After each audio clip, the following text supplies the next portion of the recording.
El martes 12 de abril, el Fondo Monetario Internacional publicó sus proyecciones de crecimiento económico 2016 y el Ecuador aparece en el sótano de los países de América Latina y el Caribe con un decrecimiento del PIB de 4.5 y un peldaño más abajo está Venezuela con 8 de crecimiento negativo.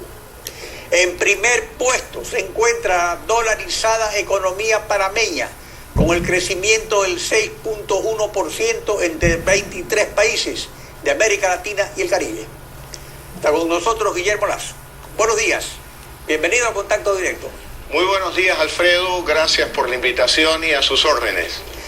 De crecimiento de 4.5 en 2016 y de 4.3 en 2017 con un Producto Interno Bruto de 100.000 millones de dólares. Significa que el PIB bajará alrededor de 90.000 millones de dólares a alrededor de 90.000 millones de dólares en 2 años. ¿Qué implica esto para el buen vivir de los ecuatorianos? Alfredo, este número de proyección económica que nos advierte de un decrecimiento del 4,5 en el 2016 y 4,3% menos en el 2017 es la clara demostración de que el modelo correísta ha fracasado. Como lo veníamos advirtiendo desde el año 2012, este era un modelo que dependía fundamentalmente de los altos precios del petróleo y del agresivo endeudamiento público. Cae el precio del petróleo, ya no hay facilidad para endeudarse en términos racionales en el exterior y obviamente el modelo fracasa. Esta es la clara demostración de que este modelo correísta no tenía no solo nada de nuevo, sino que no era sustentable en el tiempo. Por eso es necesario un cambio de modelo económico en el Ecuador que introduzca elementos nuevos como la promoción del comercio internacional y la promoción de la inversión extranjera en el Ecuador para generar empleo, porque el mayor problema de estos números no es solo que la economía se contrae, sino qué impacto trae en materia de empleo. ¿Cuántos empleos más se van a perder en el Ecuador? Sobre lo que está diciendo, que los 3 países que se encuentran en el podio, es decir, los 3 primeros, Panamá, República Dominicana y Nicaragua, que incluso es del Grupo ALBA, tienen TLC con Estados Unidos y con la Unión Europea, mientras los 3 del sótano, Brasil, Ecuador y Venezuela, no tienen TLC con nadie. Pues el del Ecuador con la Unión Europea quedaría en el limbo con el timbre cambiario o manteniendo las sobretasas que son incompatibles con las reglas de la OMS.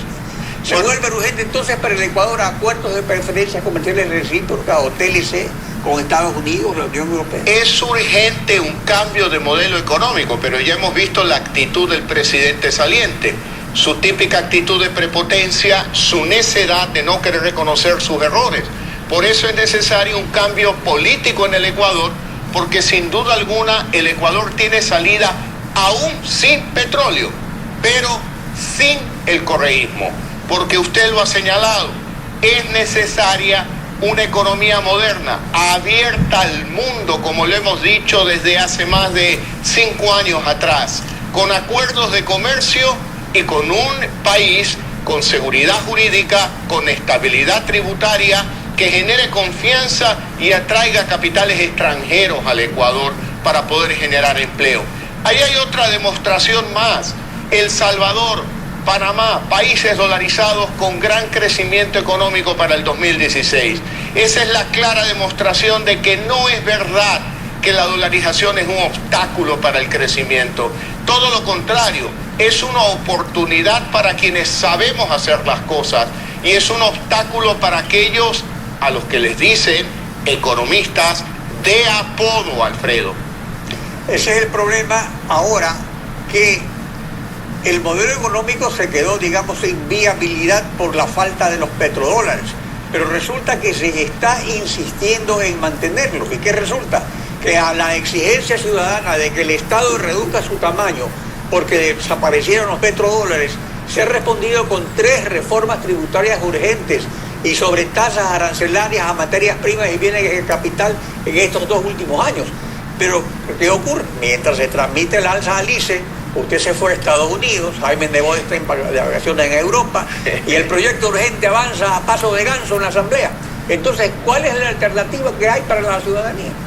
Alfredo, yo viajé a Estados Unidos por lo que públicamente se conoce para visitar a los ecuatorianos que viven allá, y a propósito fui recibido por una turba correísta preocupados porque saben que van a perder las elecciones en el 2017.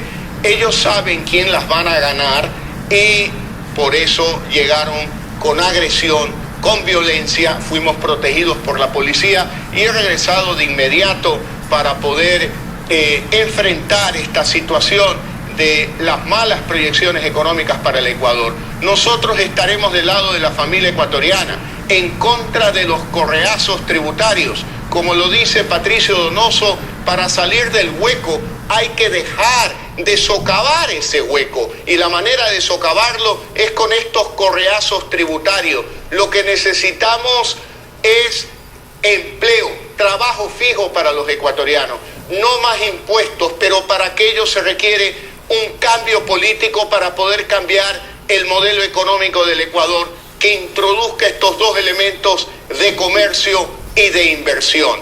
Por lo tanto, nosotros somos y hemos sido perfectamente claros desde muchos años atrás respecto de esta crítica al modelo correísta.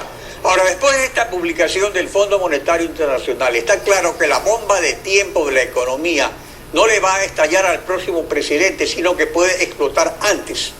Los tres países peor ubicados, Brasil, Ecuador y Venezuela, son petroleros y están próximos a cambiar sus gobiernos, de unos naturalmente y otros de otra forma. Para apagar la mecha de la bomba de tiempo, usted planteó hace 2 días por las redes sociales de Nueva York adelantar las elecciones presidenciales y asambleístas. Ahora, ¿qué se gana con esto? Y constitucionalmente, ¿en qué se fundamenta? Bueno, yo advertí en ese mensaje que la Constitución no prevé el adelanto de elecciones, aunque políticamente sería lo correcto.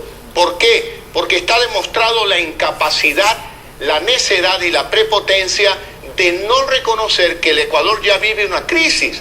La bomba ya explotó, le explota a un padre de familia cuando pierde el empleo, le explota a un joven cuando le dicen no a una solicitud de empleo, le explota a una madre cuando quiere emprender y no lo puede hacer porque la ahogan los impuestos. Por lo tanto, la solución es política, es un adelanto de elecciones, para que se vayan a su casa todos los correístas y permitan lo que el 84% de los ecuatorianos quieren: un cambio para vivir en democracia, con libertad y con prosperidad. El artículo 146 de la Constitución prevé que ante la falta simultánea y definitiva del presidente y vicepresidente de la República, que en este caso sería por renuncia, la presidenta de la Asamblea Nacional asumirá temporalmente la presidencia, y en el término de 48 horas el CNE convocará elección para dichos cargos, y quienes resulten elegidos ejercerán sus funciones hasta completar el periodo. Eso pues no soluciona nada. Pero en el caso de que faltara un año o menos, que es este caso, la presidenta de la Asamblea asumirá la presidencia por el resto del periodo. Entonces lo que usted propone no sería constitucionalmente viable. ¿Qué queda? Porque hay las rondas de diálogo que establece el Código de la Democracia en la Asamblea entre el gobierno y la oposición, a las que usted ha desestimado varias veces. ¿O qué? ¿Qué pasa? Mire, Alfredo, en primer lugar, insisto, aclaré en mi mensaje electrónico que la Constitución no lo prevé. Y peor, que vengan más correístas a asumir este momento de crisis en el Ecuador. Lo que el Ecuador necesita es un cambio político para producir este cambio en el modelo económico, y que lleguemos a aquellos que entendemos sin ningún complejo ideológico ni complejos personales que el Ecuador necesita del mundo para poder salir adelante, abrir su economía, estimular la inversión extranjera y hacer reformas como, por ejemplo, fiscales en términos de controlar el gasto público, porque ahora, con las proyecciones que anuncia el fondo, la economía se contrae, pero ya vemos que el gobierno no solo que no quiere contraerse, sino seguir creciendo. Por lo tanto, el peso del gasto público se sentirá mucho de manera mucho mayor en el futuro con la contracción de la economía. Pero es que ese es el problema, porque el problema con el Fondo Monetario es justamente ese, que se lo ve como un monstruo, pero resulta que el problema con el fondo no es que no ayuda a solucionar los problemas, sino que generalmente tiene la política perversa de dejar que los países se sigan hundiendo, para ahí sí a esos gobiernos imponerle sus métodos. Y ese es el problema. Entonces, si seguimos así, con el decrecimiento que prevé el fondo, la situación está clara, ¿qué es lo que va a pasar en el futuro? Le doy un dato, Alfredo. A este decrecimiento económico hay que sumarle que la población ecuatoriana crece a una tasa del 1,5% anual. Por lo tanto, ¿qué tenemos? Una economía que se contrae, con una población que crece, por lo tanto el ingreso per cápita de los ecuatorianos se va a reducir, es decir, más ecuatorianos caerán en la pobreza, porque ese ingreso per cápita, de acuerdo con las proyecciones y el crecimiento de la población, nos va a llevar a cifras mucho antes del 2011. Por lo tanto, el modelo correísta lo que está haciendo es retrocediendo la economía ecuatoriana en por lo menos 5 años. Mientras eso sucede, cual artista de Hollywood está en el preestreno de un gran documental carísimo donde quiere vender la idea que el Ecuador tiene un presidente simpático, y el otro correísta viviendo de fondos públicos en Europa, y otro inaugurando a medias unas centrales eléctricas que debieron haber sido inauguradas hace algunos meses atrás y por los cuales deberán cobrar las multas establecidas en los contratos. Por eso digo yo, los correístas, llámese Correa, llámese Moreno, llámese Glass, deben irse a su casa para dejar en paz a la familia ecuatoriana y permitir el cambio que le permita al Ecuador estar en los primeros lugares de crecimiento económico y no en el último lugar donde solo nos supera Venezuela, aquella Venezuela de Maduro. Guillermo Lazo, gracias por acompañarnos en Contacto Directo. Muchas gracias, Alfredo.